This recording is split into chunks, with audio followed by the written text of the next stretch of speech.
Hello everyone, welcome to my channel. I am Yashaswini. Today, let's we know about the lesson Oru Manushyan, which was written by Waikom Muhammad Bashir. So before beginning with the lesson, please subscribe to my channel and like the video. So coming to an introduction of the author, Waikom Muhammad Bashir is a well-known Malayalam short writer and the novelist. He is known for his sympathetic portrayal of a joy and the sorrow of ordinary life. A story has been translated into English and the various Indian languages. He was honorary fellow of the Sahitya Academy in 1970. He was the recipient of a Central Sahitya Academy Award and the Padma Shri in 1982. So ಏನು ಅಂತ ಅಂದರೆ ಆಥರು ಬಶೀರ್ ವಾಯ್ಕಮ್ ಮೊಹಮ್ಮದ್ ಬಶೀರ್ ಏನಿದ್ರು ಇವರು well known Malayalam short story writer ಆಗಿರ್ತಾರೆ ಮತ್ತು novelist ಕೂಡ. ಅಷ್ಟೇ ಅಲ್ಲದೆ ಇವ್ರು ಬರೆದಿರೋದು ಸುಮಾರು ಶಾರ್ಟ್ ಸ್ಟೋರೀಸ್ಗಳು ಇಂಗ್ಲೀಷ್ಗೆ ಟ್ರಾನ್ಸ್ಲೇಟ್ ಆಗಿದೆ ಮತ್ತು ವೇರಿಯಸ್ ಇಂಡಿಯನ್ ಲ್ಯಾಂಗ್ವೇಜಸ್ಸಿಗೂ ಸಹ ಟ್ರಾನ್ಸ್ಲೇಟ್ ಆಗಿದೆ. ಸೊ ಇವರು ಸಾಹಿತ್ಯ ಅಕಾಡೆಮಿಕ್ ಅವಾರ್ಡ್ನು ಪಡೆದಿದ್ದಾರೆ ಮತ್ತು ಪದ್ಮಶ್ರೀ ಅವಾರ್ಡ್ನು ಸಹ ಪಡೆದಿದ್ದಾರೆ. ಸೊ ಇದು author introduction. So now let's start with the lesson. You have no definite plan. You are wandering around far away from the home. You have no money with you. You do not know the local language. You can speak in English and the Hindustani. So ಏನು ಅಂತ ಅಂದರೆ ನಮಗೆ definite plan ಇರಲ್ಲ ಎಲ್ಲಿಗೆ ಹೋಗಬೇಕು ಅಂತ. ಆದರೂ ಸಹ ನಾವು ಮನೆಯಿಂದ ತುಂಬ ದೂರ ಹೋಗಿರ್ತೀವಿ, ಆದರೆ ನಮ್ಮ ಹತ್ರ ಮನಿ ಇರಲ್ಲ, ಲೋಕಲ್ ಲ್ಯಾಂಗ್ವೇಜ್ ಗೊತ್ತಿರಲ್ಲ, ಏನೂ ಗೊತ್ತಿರಲ್ಲ. ಆದರೆ ನಾವು ಇಂಗ್ಲೀಷ್ ಮತ್ತು ಹಿಂದೂಸ್ತಾನಿನ ಮಾತಾಡ್ಬೋದು. But very few people know either of this language. This can land you in a many predicaments. A many adventure can behoff you. So ನಮಗೆ ಬರೀ ಇಂಗ್ಲೀಷು ಮತ್ತು ಹಿಂದೂಸ್ತಾನಿ ಮಾತ್ರ ಗೊತ್ತಿರುತ್ತೆ ಮಾತಾಡೋದಕ್ಕೆ ಅಂತ ಹೇಳಿದಾಗ ಇಂಥ ಸಿಚುಯೇಷನ್ಗಳು ನಮಗೆ ತುಂಬಾ ಆಗ್ತಿರುತ್ತೆ ಮತ್ತು ಇಂತಹದ್ರಿಂದ ನಾವು ತುಂಬಾ ಅಡ್ವೆಂಚರ್ಸ್ನ ಫೇಸ್ ಮಾಡ್ತೀವಿ. You find yourself caught in a dangerous situation. A total stranger rescue you. Even after a year pass by, you will sometime remember the man and wonder why he did so. So ಈ ಥರ ಆದಾಗ ತುಂಬ dangerous ಸಿಚುವೇಷನಲ್ಲಿ ನಾವು ಸಿಗಾಕೊಂಡಾಗ ಯಾರೋ ಒಬ್ಬ stranger ಬಂದು ನಮ್ಮನ್ನು rescue ಮಾಡಿದಾಗ ಸುಮಾರು ವರ್ಷದ ನಂತರ ಯೋಚಿಸ್ತೀವಿ, ಯಾಕೆ ಅವನವತ್ತು ಬಂದು ನನ್ನ ರೆಸ್ಕ್ಯೂ ಮಾಡ್ದ ಅಂತ. Let us say it is I not you who remembers the man. So ಇಲ್ಲಿ ಏನಂತ ಅಂದರೆ ನರೇಟರು ಆಥರ್ ಅವರ ಓನ್ ಎಕ್ಸ್ಪೀರಿಯನ್ಸ್ನ ಇಲ್ಲಿ ನರೇಟ್ ಹೇಳ್ತಿದ್ದಾರೆ. ಸೊ ದಟ್ ಇಲ್ಲಿ ಏನಂತ ಅಂದರೆ ಇದು ನೀವುಗಳ ಐ ಅಂದರೆ ಇಟ್ಸ್ ಐ ಅಂತ ಅಂದರೆ ನಾನು, ನೀವುಗಳಲ್ಲ ಅಂತ ಆಥರ್ ಹೇಳ್ತಿದ್ದಾರೆ. I am now narrating an experience which I had. I have some vague notion about human beings, including myself. There are around me good men and the thieves, those who suffers from a various infectious disease and from madness. One has to live carefully. The world has more evil than good. We realize this only after we get hurt. So ಅವರು ತಮ್ಮ own ಎಕ್ಸ್ಪೀರಿಯನ್ಸ್ನ ಹೇಳ್ತಿದ್ದಾರೆ. So ಅವರಿಗೆ ತುಂಬ clear ಆಗಿರೋ notation ಇದೆ human beings ಬಗ್ಗೆ, including ಅವ್ರನ್ನೂ ಸಹ ಇನ್ಕ್ಲೂಡ್ ಮಾಡಿ. ನಮ್ಮ ಸುತ್ತಮುತ್ತನೇ ಗುಡ್ ಮೆನ್ ಇರ್ತಾರೆ ಮತ್ತು ಟೀವ್ಸು ಸಹ ಇರ್ತಾರೆ. ಅವ್ರುಗಳು ತುಂಬ ಇನ್ಫೆಕ್ಷಿಯಸ್ ಡಿಸೀಸ್ ಮತ್ತು ಮ್ಯಾಡ್ನೆಸ್ಸಿಂದ ಸಫರ್ ಮಾಡ್ತಿರ್ತಾರೆ. So the world has more evil than good. ವರ್ಲ್ಡಲ್ಲಿ ತುಂಬ ಕೆಟ್ಟದೇ ಇದೆ ಒಳ್ಳೆಯದಕ್ಕಿಂತ ಅಂತ ಹೇಳ್ತಿದ್ದಾರೆ. ಇದು ಯಾವಾಗ ನಮಗೆ ರಿಯಲೈಸ್ ಆಗುತ್ತೆ ಅಂದರೆ ನಮಗೆ ಅದರಿಂದ ನೋವು ಉಂಟಾದಾಗ. Let me record here that incident which was perhaps quite insignificant. So ಅವರು ಇಲ್ಲಿ ಅವ್ರಿಗಾಗಿರೋ ಒಂದು ಎಕ್ಸ್ಪೀರಿಯನ್ಸ್ನ ಹೇಳ್ತಿದ್ದಾರೆ, ಯಾವುದು ತುಂಬ ಇಂಪಾರ್ಟೆಂಟ್ ಅಲ್ಲ. ಇಟ್ ವಾಸ್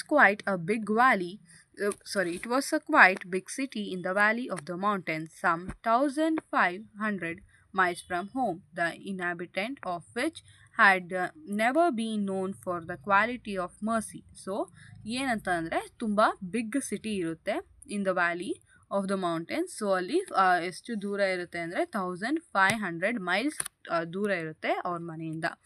ಸೊ ಅದು it was the inhabitant of which had never been known for the quality of mercy. So ಅಂಥ habitat ಏನಂತ ಅಂದರೆ ಅಲ್ಲಿ ಆ ಒಂದು ಬಿಗ್ ಸಿಟಿ ಏನಿತ್ತೋ ಅಲ್ಲಿ ಮರ್ಸಿ ಅಂದರೆ ಕರುಣೆನೇ ಗೊತ್ತಿಲ್ಲದೆ ಇರೋ ಜಾಗ ಅದು. There were a cruel people, murder, Murderer, robbery, pickpocketing, these were daily occurrence. So ಆ ಬಿಗ್ ಸಿಟಿಲಿ ಬರೀ ರಾಬರಿ ಮರ್ಡರು ಪಿಕ್ ಪಾಕೆಟಿಂಗೇ ನಡೀತಿರುತ್ತೆ. By the tradition the people were professional soldiers. Some of them went to distant places and let out money on the interest. Many others served as a watchman in the banks, mills, and the large commercial establishment in the big city. Money was high valued by them. For money, they would do anything, even commit a murder. So ಅಲ್ಲಿ ಇದ್ದವರು ಬೇರೆ ಬೇರೆ ಕೆಲಸದಲ್ಲಿ ಇದ್ರು. ವಾಚ್ಮ್ಯಾನ್ಸ್ ಆಗಿದ್ರು ಬ್ಯಾಂಕ್ಸಲ್ಲಿ, ಮಿಲ್ಸಲ್ಲಿ, ಮತ್ತು large commercial buildings, big city ಅಲ್ವಾ. ಸೊ ಆ ಥರ. ಸೊ ಅಷ್ಟೇ ಅಲ್ಲದೆ ಅಲ್ಲಿ ಮನಿಗೆ ತುಂಬ ವ್ಯಾಲ್ಯೂ ಇರುತ್ತೆ. ಸೊ ಅದರಿಂದ ಏನಂತ ಅಂದರೆ ಆ ಮನಿ ಪಡೆಯೋದಕ್ಕೋಸ್ಕರ, ಕಾಸನ್ನ ಪಡೆಯೋದಕ್ಕೋಸ್ಕರ ಅವರು ಏನು ಬೇಕಾದ್ರೂ ಮಾಡ್ತಿದ್ರು. ಈವನ್ ಬೇರೆಯವ್ರನ್ನ ಮರ್ಡರ್ ಮಾಡೋದಕ್ಕೂ ಯೋಚಿಸ್ತಾ ಇರಲಿಲ್ಲ. I stayed in that city in a very small dignity room on a dirty street. So ಅವರು ಅಂತಹ ಬಿಗ್ ಸಿಟಿಲೇ ತುಂಬ ಸ್ಮಾಲ್ ಮತ್ತು ಡಾರ್ಕ್ ರೂಮಲ್ಲಿ ಇದ್ದರು, ಅಂತಹ dirty street. I carried on the profession that teaching English to some migrant laborers from 9:30 till 11 in the night. I taught them to write address in English. So ಇವರು ಅಲ್ಲಿ ಒಂದು big ಸಿಟಿಲಿ ತುಂಬ ಚಿಕ್ಕದಾದ ರೂಮಲ್ಲಿ ಸ್ಟೇ ಆಗಿರ್ತಾರೆ. ಅಲ್ಲಿ ಅವ್ರು ಮಾಡ್ತಿದ್ದ ಕೆಲಸ ಏನಂತ ಅಂದರೆ ಇಂಗ್ಲೀಷ್ ಹೇಳ್ಕೊಡ್ತಿದ್ರು ಮೈಗ್ರೆಂಟ್ ಆಗಿರೋ ಲೇಬರ್ಸ್ಗೆ. ಅದುವೇ ಯಾವಾಗ ಅಂತ ಅಂದರೆ ನೈಟಲ್ಲಿ 9:30 ಇಂದ ಹಿಡಿದು 11 ಗಂಟೆ, ಅಂದರೆ 9:30 ಹಿಡಿದು 11 ಗಂಟೆ ಗಂಟ ನೈಟಲ್ಲಿ ಇಂಗ್ಲೀಷ್ ಹೇಳ್ಕೊಡ್ತಿದ್ರು ಮೈಗ್ರೆಂಟ್ ಲೇಬರರ್ಸ್ಗೆ. ಐ ಟಾಟ್ ಅವ್ರು ಏನು ಹೇಳ್ಕೊಟ್ಟಿದ್ರು ಅಂದರೆ ಅಡ್ರೆಸ್ ಬರೆಯೋದನ್ನ ಇಂಗ್ಲೀಷಲ್ಲಿ ಹೇಳ್ಕೊಟ್ಟಿದ್ರು. Learning to write and address in English was considered great education there. You must have seen people who write address at the post office. They were paid anything between 1 anna and 4 anna for writing an address. So ಅಲ್ಲಿ ಇಂಗ್ಲೀಷಲ್ಲಿ address ಬರೆದ್ರೆ ಸಾಕು, ಅದನ್ನು ತುಂಬ great education ಅಂತ consider ಮಾಡ್ತಿದ್ರು. So ಏನೇ ಆದರೂ ಏನೇ ಆದರೂ ಅಷ್ಟು ಬರೀತಿದ್ರು. ಸೊ ಪೀಪಲ್ಗೆ ಯಾರ್ಯಾರು ಪೋಸ್ಟ್ ಆಫೀಸಲ್ಲಿ ಅಡ್ರೆಸ್ ಬರೀತಿದ್ರೋ ಅವ್ರುಗಳಿಗೆ 1 ಆ್ಯನಾ ಅಂದರೆ 1 ಪೈಸೆಯಿಂದ ಹಿಡಿದು 1 ಪೈಸಾ ಮತ್ತು 4 ಆ್ಯನಾ ಅಂತ ಅಂದರೆ 15 ಪೈಸಾ ಅಂತ ಕನ್ಸಿಡರ್ ಮಾಡ್ತೀವಿ. ಸೊ 50 ಪೈಸೆ ಗಂಟ ಕೊಡ್ತಿದ್ರು ಅಡ್ರೆಸ್ ಬರೆದ್ರೆ ಇಂಗ್ಲೀಷಲ್ಲಿ. So I taught the skill of writing addresses to the people in order to escape the same fate myself and to see if I could save some money. So ಆ ಅಡ್ರೆಸ್ನ ಬರೆಯೋದ್ರಿಂದ ಪೀಪಲ್ಗೆ so ಅವರು ಮನಿನ save ಮಾಡ್ಬೋದು ಅಂತ ಅಂದ್ಕೊಂಡಿದ್ರು. In those days I would sleep all day and wake up at 4 in the evening. This way was to save the expense of drinking my morning tea or eating the noon meal. So ಅವರು ಓಲ್ day ಮನಿಕೊಂಡು ಮಧ್ಯಾಹ್ನ ಸಂಜೆ 4 ಗಂಟೆಗೆ ಎದ್ದೇಳ್ತಿದ್ರು. ಇದನ್ನ ಏನಕ್ಕೆ ಮಾಡ್ತಿದ್ರು ಅಂತ ಅಂದರೆ ಮನಿನ ಉಳಿಸೋಕ್ಕೆ. ಯಾವ್ದ್ರ ಮೇಲೆ ಡ್ರಿಂಕಿಂಗ್, ಬೆಳಗ್ಗೆ ಬೇಗ ಎದ್ದರೆ ಟೀ ಕುಡಿಬೇಕು ಅಥವಾ ಮಧ್ಯಾಹ್ನದ ಊಟ ಮಾಡಬೇಕು ಅಂತ ಹೇಳಿ ಆ ಪರ್ಟಿಕ್ಯುಲರ್ ಇದಕ್ಕೆ ಖರ್ಚು ಏನಾಗ್ತಿತ್ತೋ ಅದನ್ನು ಉಳಿಸ್ಬೇಕು ಅಂತ ಹೇಳಿ ಸಂಜೆ ಮೇಲೆ ಎದ್ದೇಳ್ತಿದ್ರು 4 ಗಂಟೆಗೆ. So one day I got up at 4 PM as usual. I finished my daily course and stepped out for my tea and a meal. You must understand that I was dressed in a suit. I had a wallet in my coat pocket. I had 14 rupees in it, my life saving at the time. So ಮಾಮೂಲಿ one day ಹಿಂಗೆ 4 ಗಂಟೆಗೆ as ಯೂಶುವಲಾಗಿ ಎದ್ದು ಅವರೇ full ರೆಡಿಯಾಗಿ so ಹೊರಗಡೆ tea ಮತ್ತು meal ಊಟಕ್ಕೋಸ್ಕರ ಹೋಗೋದ ಅಂತ ಹೇಳಿ ಸೂಟೆಲ್ಲ ಹಾಕ್ಕೊಂಡು ರೆಡಿಯಾಗಿ ಕೋಟ್ ಪಾಕೆಟಲ್ಲಿ ಅವರ ವ್ಯಾಲೆಟ್ನ ಇಟ್ಕೊಂಡು, ಅದು ವ್ಯಾಲೆಟ್ ಒಳಗೆ 14 ರೂಪೀಸ್ ಇತ್ತು. ಅದು ಅವರ life saving at the time. My life saving ಅಂತಂದರೆ ಅವರ ಸೇವಿಂಗ್ಸ್ ಆಗಿತ್ತು ಅದು. So I entered a crowded restaurant. I ate a full meal consisting of chapati and meat curry. I drank tea as well. The bill came to 11 anna. So ಅವರು ತುಂಬ crowded ರೆಸ್ಟೋರೆಂಟ್ಗೆ ಹೋಗ್ತಾರೆ. ಅಲ್ಲಿ ಹೋಗಿ ಮೀಲ್ ತಿಂತಾರೆ, ಅಂದರೆ ಊಟ ಆರ್ಡರ್ ಮಾಡ್ತಾರೆ. ಅದರಲ್ಲಿ ಚಪಾತಿ ಮತ್ತು ಮೀಟ್ ಕರಿ ಇರುತ್ತೆ, ಟೀನು ಸಹ ಕುಡಿತಾರೆ. ಎಲ್ಲ ಆದಮೇಲೆ ಫೈನಲಿ ಬಿಲ್ ಬರುತ್ತೆ. ಬಿಲ್ಲಲ್ಲಿ 11 ಆ್ಯನಾಸ್ ಇರುತ್ತೆ. ಸೊ ಈ 11 ಆ್ಯನಾಸ್ ಇರುತ್ತೆ. Next I put my hand in my pocket to pay it. I began sweating and almost digested in an instant all that I had eaten. The reason was my wallet was not there. So ಊಟ ಎಲ್ಲ ಆಯಿತು, ಇನ್ನೇನು ಕಾಸು ಕೊಡಬೇಕು ಅಂತ ಹೇಳಿ ಪಾಕೆಟಿಂದ ಅವರ wallet ತೆಗಿಯೋಕೆ ನೋಡ್ತಾರೆ. ಆದರೆ ಕೈ ಹಾಕಿದ ತಕ್ಷಣವೇ ಅಲ್ಲಿ ಏನು ವ್ಯಾಲೆಟೇ ಇರಲಿಲ್ಲ. ಸೊ ಅದನ್ನ ನೋಡಿದ ತಕ್ಷಣ ಅದು ಗೊತ್ತಾಗಿದ ತಕ್ಷಣವೇ ತುಂಬ ಬೆವರಕ್ಕೆ ಶುರು ಮಾಡಿ ಅವ್ರಿಗೆ ಒಂದು ಇನ್ಸ್ಟೆಂಟ್ ಅವ್ರು ಏನು ತಿಂದರೂ ಅದು ಅಲ್ಲೇ ಡೈಜೆಸ್ಟ್ ಆದಂಗೆ ಅನಿಸ್ಬಿಡುತ್ತೆ. I said someone had pick my pocket and taken away my wallet. So ಅವ್ರು ಹೇಳ್ತಾರೆ, ಆ ಓನರ್, ಅಂಗಡಿ ಓನರ್, ಹೋಟೆಲ್ ಓನರ್ ಏನಿರ್ತಾರೋ ಅವ್ರಿಗೆ ನನ್ನ ಪಾಕೆಟಿಂದ ವ್ಯಾಲೆಟ್ನ ಕದ್ದಿದ್ದಾರೆ ಅಂತ ಹೇಳಿದಾಗ, it was very busy restaurant. The owner gave a loud of guffaws startling everyone around. He caught me by the laps of my coat and shaking me cried, "This trick won't work here. Put the money down and go, or elsewhere I will gouge your eyes out." So ಅವರು ಏನು ಹೇಳ್ತಾರೆ ಅಂತ ಅಂದರೆ, ಅದು ತುಂಬ ದೊಡ್ಡ ಬ್ಯುಸಿಯಾಗಿದ್ದಿದ್ದು restaurant. So ಓನರ್ಗೆ ಅದು ಹೇಳಿದ ತಕ್ಷಣವೇ ತುಂಬ ಜೋರಾಗಿ ನಗಕ್ಕೆ ಶುರು ಮಾಡ್ದ. ನಕ್ಕಿದ ತಕ್ಷಣವೇ ಅಲ್ಲಿದ್ದ ಜನ ಎಲ್ಲರೂ ಅವ್ರ ಕಡೆ, ನರೇಟರ್ ಕಡೆ ನೋಡೋಕ್ಕೆ ಶುರು ಮಾಡಿದ್ರು. ಅಷ್ಟೇ ಅಲ್ಲದೆ ಅವರು ಕೋಟ್ ಏನು ಹಾಕಿದ್ರು ಅದನ್ನು collars, he caught me by the collars of my coat and shaking me. ಅವರು ಹೇಳ್ತಾರೆ ಓನರ್ ಏನಂತ, ಹೋಟೆಲ್ ಓನರು, ದಿಸ್ ಟ್ರಿಕ್, ಇಂಥ ಟ್ರಿಕ್ಕು ಇಲ್ಲಿ ವರ್ಕ್ ಆಗಲ್ಲ. ಸುಮ್ಮನೆ ನನ್ನ ಮನಿ ಹಾಕ್ಬಿಟ್ಟು ನಿಂಗೆ ಎಲ್ಲಿಗೆ ಬೇಕು ಅಲ್ಲಿಗೆ ಹೋಗು, ಇಲ್ಲದೇ ಇದ್ದರೆ ನಾನು ನಿನ್ನ ಕಣ್ಣು ಕಿಟಾಕ್ತೀನಿ ಅಂತ ಹೇಳ್ತಾರೆ. So then I looked at the people around me. I did not see even one kind face. They had the look of hungry owls. So ಏನಂತ ಅಂದರೆ, ಸರಿ ಈ ಥರ ಆಯ್ತಲ್ಲ ಅಂತ ತನ್ನ ಅಕ್ಕಪಕ್ಕದಲ್ಲಿದ್ದ ಜನನ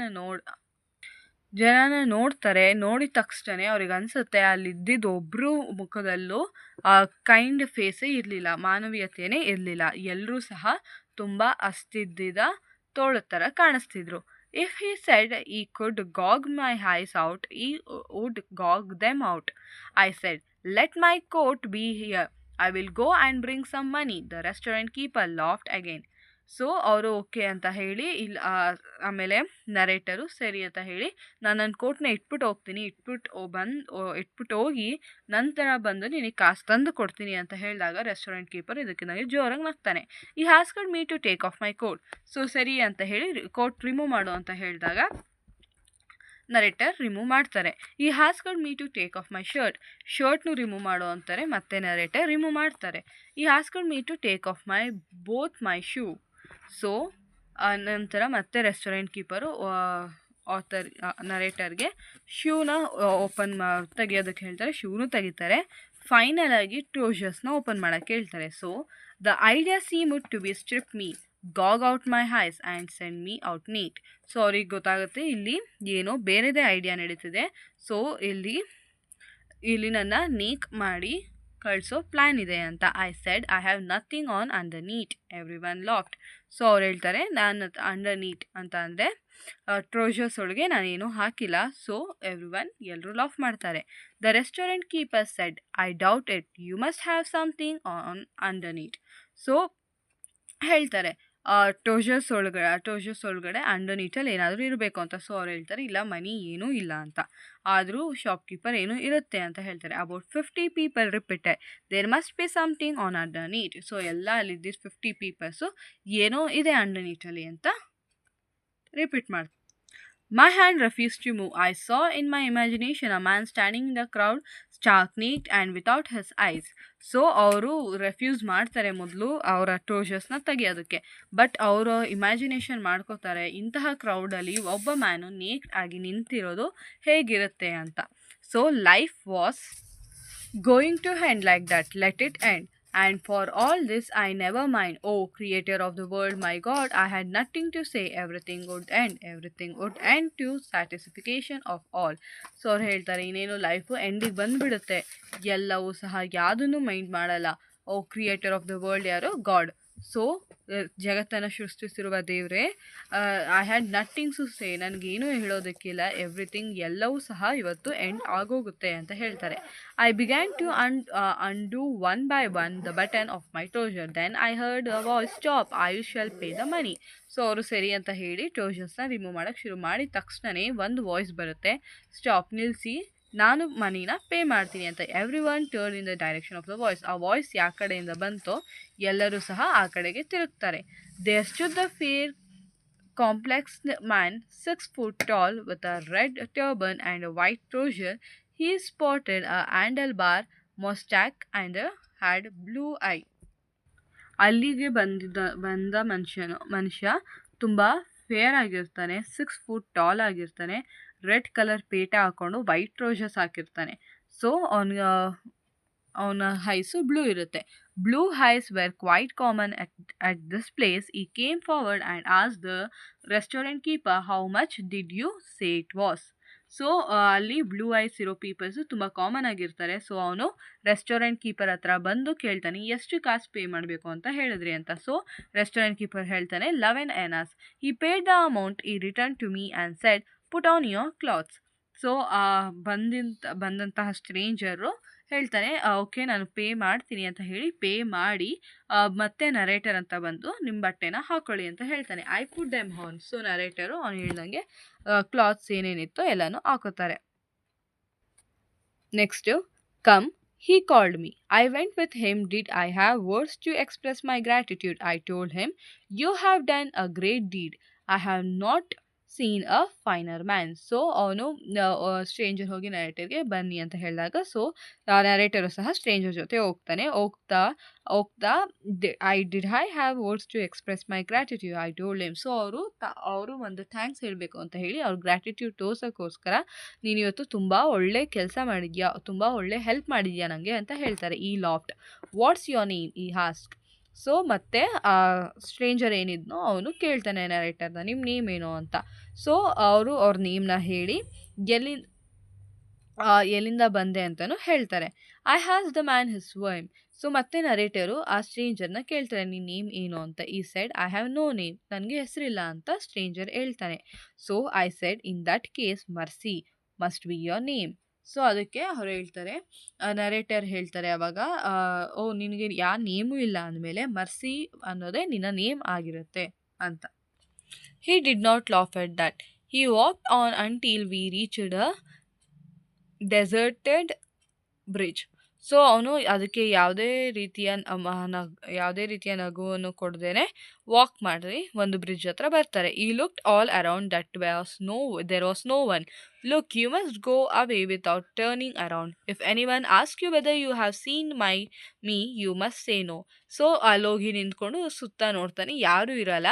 ಅಲ್ಲಿ ಯಾರೂ ಇಲ್ದಿರೋದನ್ನ ನೋಡಿ ನರೇಟರ್ ಹತ್ರ ಹೇಳ್ತಾನೆ ಈ ಸ್ಟ್ರೇಂಜರು, ನೋಡು, ನೀನು ಹಿಂದೆ ಮುಂದೆ ನೋಡದೆ ಇಲ್ಲಿಂದ ಹೊರಟ್ಬಿಡ್ಬೇಕು. ಯಾರಾದರೂ ನಿನ್ನ ಅಂದರೆ ಸ್ಟ್ರೇಂಜರ್ನ ನೋಡಿದ್ಯಾ ಅಂತ ಹೇಳಿದ್ರೆ ಇಲ್ಲ ಅಂತ ಹೇಳಬೇಕು ಅಂತ. I understood. ಸೊ ನರೇಟರ್, ನಂಗೆ ಅರ್ಥ ಆಯಿತು ಅಂತ ಹೇಳ್ತಾರೆ. He took out from his various pocket about 5 wallet. 5 among them was mine. So ಆ ಸ್ಟ್ರೇಂಜರ್ ಏನಿರ್ತಾನೋ ಅವನ ಪಾಕೆಟಿಂದ 5 ವ್ಯಾಲೆಟ್ನ ತೆಗಿತಾನೆ. ಸೊ ತೆಗೆದಾಗ ಆ 5ರಲ್ಲಿ ಒಂದು ನರೇಟರ್ದಾಗಿರುತ್ತೆ. Which of these yours? I pointed to my wallet, open it. So narrator ಹತ್ರ ಕೇಳ್ತಾನೆ ಈ ಸ್ಟ್ರೇಂಜರು, ಇಷ್ಟು ವ್ಯಾಲೆಟಲ್ಲಿ ಯಾವ್ದು ನಿಂದು ಅಂತ. ಸೊ ಇವ್ರ ವ್ಯಾಲೆಟ್ ಯಾವ್ದಿರುತ್ತೋ ಅದನ್ನ ಎತ್ಕೊಂಡು ಓಪನ್ ಇಟ್ ಅಂತ ಅವನು ಹೇಳ್ತಾನೆ. ಸೊ ಸೇಸ್ ಓಪನ್ ಇಟ್ ಅಂತ. ಸೊ ನರೇಟರ್ ಓಪನ್ ಮಾಡಿ ಅವ್ರ ಮನಿ ಎಲ್ಲ ಕರೆಕ್ಟಾಗಿದೆಯಾ ಅಂತ ನೋಡ್ಕೋತಾರೆ. He told me.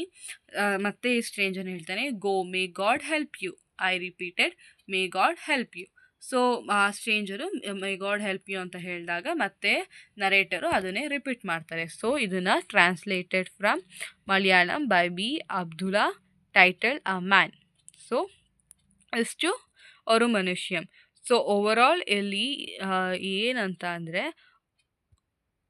ಆ ಸ್ಟ್ರೇಂಜರ್ ಯಾರು ಬಂದು ಹೆಲ್ಪ್ ಮಾಡಿದ್ನೋ ಅವನೇ ಈ ನರೇಟರ್ನ ವ್ಯಾಲೆಟ್ನ ಕದ್ದಿರ್ತಾನೆ. ಸೊ ಇಷ್ಟು ಸಹ ಈ ಅವರು ಮನುಷ್ಯಂ ಲೆಸನಿನ explanation. So please subscribe and like the video. Thank you.